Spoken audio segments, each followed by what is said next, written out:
Right, now we're going to have a look at some of the tools and resources you can use to help you write your code for your CS extension. I'm in the Java perspective within Eclipse with the Flash Builder plugins installed. What I'm going to do is switch in to the CS extension builder perspective. I go to Window, Open Perspective, Other, CS extension builder. The first time you show that perspective, the start page would appear. You can also access the start page under the Help menu, CS Extension Builder Start Page. Now, the start page has links to documentation and other resources, such as the Project Wizard. Click on New Project Wizard and it brings up a dialog.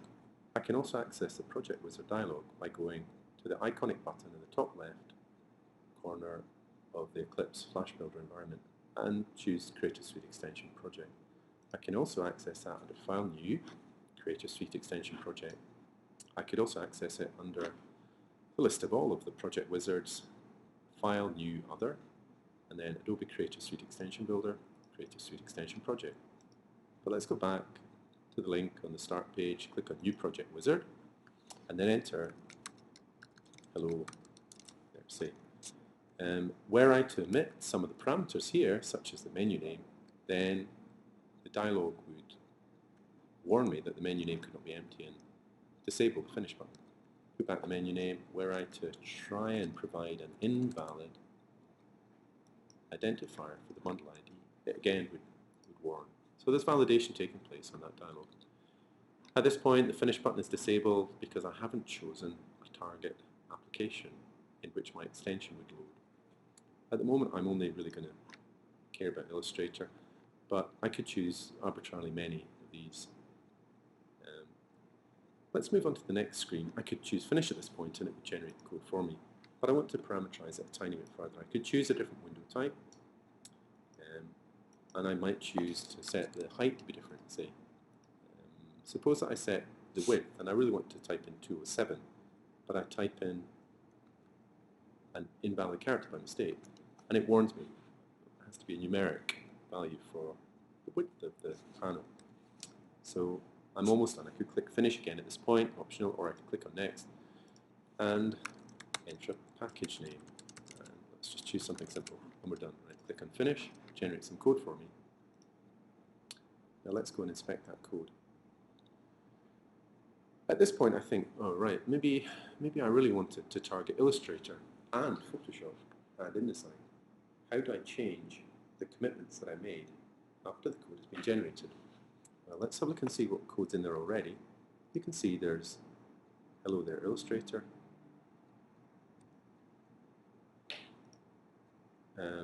in there.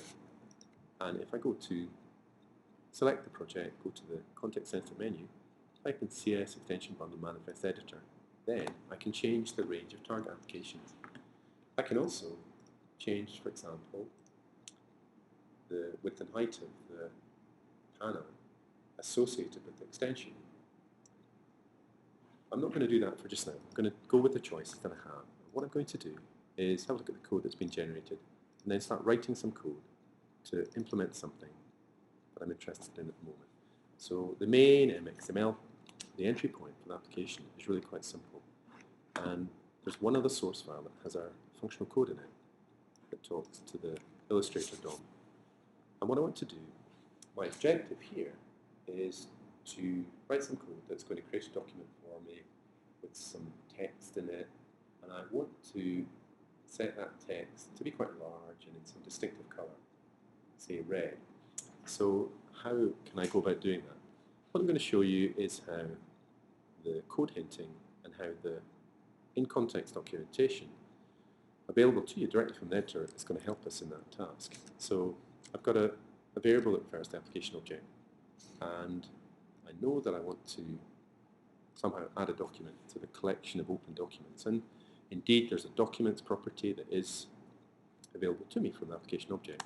So I'm going to have a look at that, and indeed it tells me there's an add method which will let me create a document. That's really quite useful. And that's going to return something of type document. So what I'm going to do then is create a variable got my.type document, which maintains a reference to that document object that we created.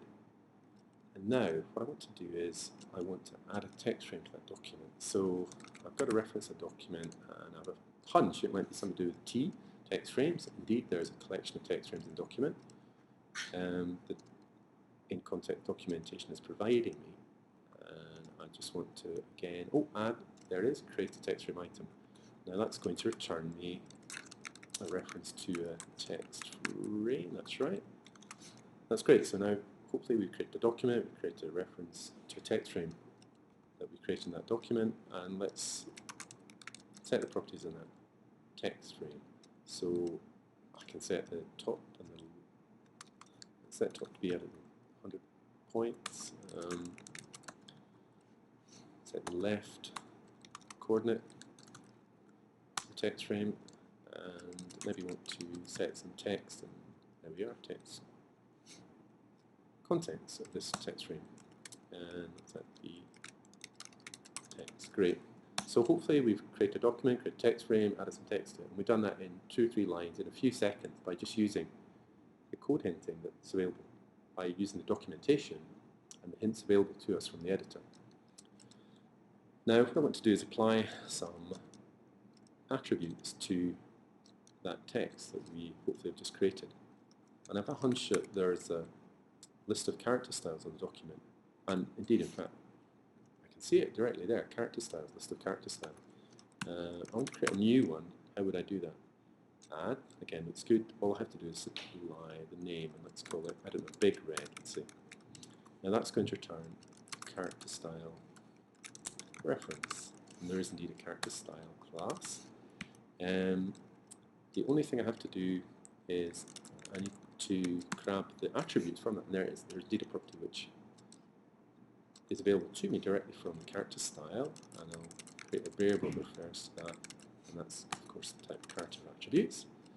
And now I can start to set the properties such as the size of the text. Let's set that to be quite big. Now what else I want to do is, like I say, set the colour to be red. Now let's create a red colour. I think that's going to be an RGB colour. That's great. One thing before I go further, I just remembered that the default for documents would be CMYK, so I really want to set RGB colour space. It's new RGB color. Right, great. And this is going to be easy because the red color value between 0 and 255. So if I want to be fully red, then let's make it 255. Yellow, green, and blue to be 0. Great. I'm almost done. I'm hoping that's got a fill, and it has. Fill color equals red color. So hopefully I'm going to create some big text and color it red. Probably all I have to do now is actually apply that character style to my text. Apply to, and it takes, I happen to know it takes a text range. And with a bit of luck, that's done. So let's go ahead and run that and see if it does what we expect, which is create an extension called hello there. It's going to load an illustrator, create a document for us with some text in it, which has been styled red. And you can see that we're running on control debugger, so trace appears. Set a breakpoint, sorry. Switch to illustrator, window, extensions, hello there. Click on run AI code. I should hit my breakpoint. I can step through, create a document in the background.